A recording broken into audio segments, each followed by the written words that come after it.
આગળ દવાનો છંટકાવ કર્યો હોય ત્યારે મને રિઝલ્ટ નહોતું મળ્યું. બરાબર. પછી હું આ લાવ્યો આ અંતિમ કંપનીની, બરાબર. ધર્મજ કંપનીનું અંતિમ છે હા તે લાવ્યો. હા. એની અંદર મને 100% રિઝલ્ટ મળ્યું. તો આ કપાસની અંદર અત્યારે એક પણ પ્રકારની જીવાત દેખાતી નથી તમારા કપાસની અંદર. તો તમે શું એવી દવા આની અંદર છંટકાવ કર્યો છે કે અત્યારે એક પણ પ્રકારની જીવાત દેખાતી નથી? પહેલાં તો આમાં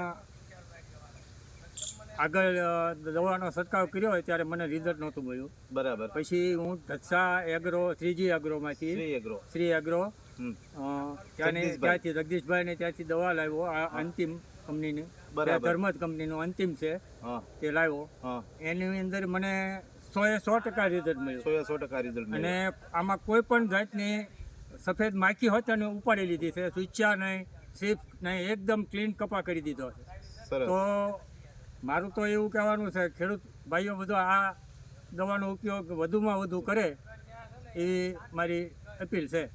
સરસ પરબતભાઈ, જે પરબતભાઈનું કહેવાનું હતું કે એનો 110 વીઘાનો કપાસનું ફિલ્ડ છે, તો એની અંદર ધર્મજ ક્રોપ ગાર્ડની અંતિમ નામની જે દવા છે એણે છંટકાવ કરેલો છે કે જે લીલી પોપટી, થ્રિપ્સ, સફેદ માખી અને ઈયળ, ટૂંકમાં નામ એક કામ અનેક, એનું નામ જ છે અંતિમ, જે પરબતભાઈએ વાપરી. આપ પણ બધાય વાપરો.